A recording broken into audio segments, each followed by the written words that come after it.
A deepening sense of urgency and alarm is emerging from within Israel's military establishment as the country confronts one of the most complex security crises in its history. Behind closed doors, stark warnings have been issued at the highest levels of command, raising concerns not only about external threats, but about the sustainability of Israel's war effort itself. At the center of this growing storm is Eyal Zamir, the current head of the Israel Defense Forces, who has reportedly delivered one of the most serious internal assessments in recent memory. His message, the military is being pushed to its limits and may be nearing a breaking point.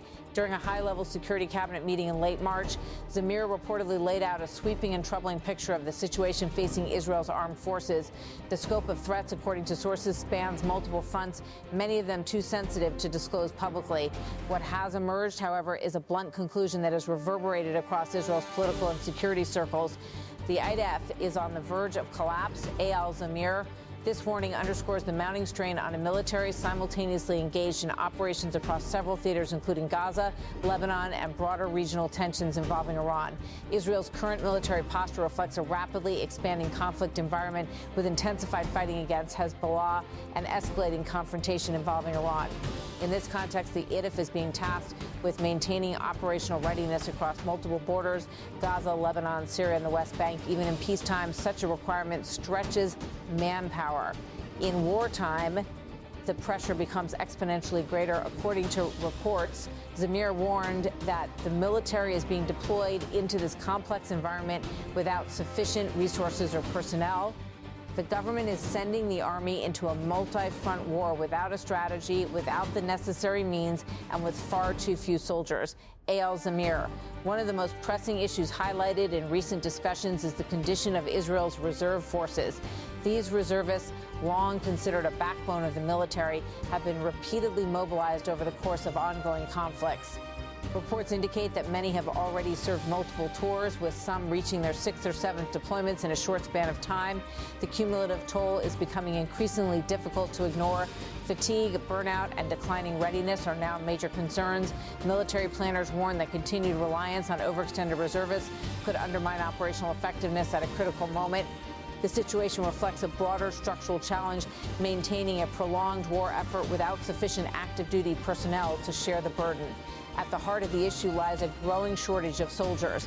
Estimates suggest that the IDF is facing a significant gap in manpower, with thousands of additional troops needed to sustain current operations. This shortage is not merely a logistical problem, it is a strategic vulnerability. Without adequate troop levels, the military risks being unable to secure multiple fronts simultaneously, leaving gaps that adversaries could exploit. Military officials have emphasized that additional combat soldiers are urgently needed, particularly in areas like southern Lebanon, where operations against Hezbollah are intensifying. In response to the manpower crisis, Israel is grappling with a politically sensitive solution, expanding military conscription to include the Haredi or ultra-Orthodox community.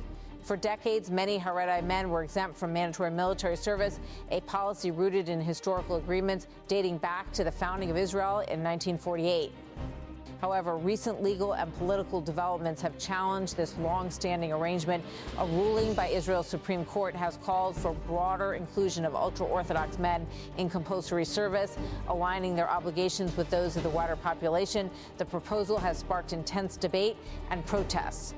Leaders within the Haredi community argue that their contributions to national security come through religious study and spiritual support rather than military service. Critics, however, contend that exemptions are no longer sustainable in the face of mounting security threats and troop shortages. Zamir's reported warnings have triggered a wave of political reactions, exposing deep divisions within Israel's leadership. Opposition figures have seized on the military's concerns to criticize the government's handling of the war. Among the most vocal has been Yair Lapid, who echoed the chief of staff's concerns and warned of a looming security crisis. The government is sending the army into a multi-front war without a strategy, without resources, and with too few soldiers, Yair Lapid. Other political leaders have also weighed in, calling for immediate action to address the manpower shortage and strengthen the military's capacity. Former Prime Minister Naftali Bennett publicly questioned delays in reform, while figures like Benny Gantz and Gadi Eisenkot emphasized the need for universal service as both a strategic and moral imperative. The debate has increasingly centered on a fundamental question: can Israel sustain its current military commitments without a significant expansion of its armed forces? Beyond the battlefield, the war is also taking a heavy toll on Israel's economy. Estimates from the Bank of Israel suggest that the financial cost of ongoing conflicts, including operations in Gaza and Lebanon, could exceed tens of billions of dollars over a 2-year period. The economic impact is projected to reach a significant percentage of the country's GDP. In response, the government has revised its budget, allocating billions of additional dollars to military spending. While necessary for sustaining operations, these measures add further pressure to an already strained economy. The financial burden underscores the border challenge facing Israel, balancing military necessity with economic sustainability. Meanwhile, fighting on the ground continues to intensify. Recent clashes between Israeli forces and Hezbollah fighters in southern Lebanon have highlighted the volatility of the northern front. In one such encounter, Israeli troops engaged militants in a close-range firefight during the early hours of the morning. The exchange resulted in casualties, including the death of a young Israeli soldier serving in an elite reconnaissance unit. The incident marked a significant escalation and underscored the risks faced by troops operating in contested areas. The IDF has also reported ongoing operations targeting Hezbollah infrastructure, including command centers and weapons depots. Hundreds of sites have reportedly been struck as part of a broader campaign to weaken the group's capabilities. Military analysts increasingly describe the current conflict as a war of endurance, one that will test not only Israel's military strength, but also its societal cohesion and political stability. Zamir himself has framed the broader struggle in existential terms, reflecting the gravity of the moment. At the same time, the internal challenges facing the IDF, manpower shortages, exhausted reservists, and political divisions add a layer of complexity that could shape the outcome of the conflict as much as battlefield dynamics. As Israel continues to navigate this multi-front war, the warnings from within its own military leadership serve as a stark reminder of the stakes involved. The question is no longer solely about external enemies or strategic objectives. It is also about whether the system itself can withstand the pressure. The coming weeks and months may prove decisive not only for the trajectory of the conflict, but for the future of Israel's military and its ability to respond to an increasingly volatile region. In the words attributed to the country's top military commander, the message is clear and urgent. The IDF is on the verge of collapse.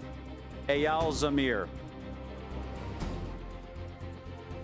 A warning that has transformed a military challenge into a national moment of reckoning.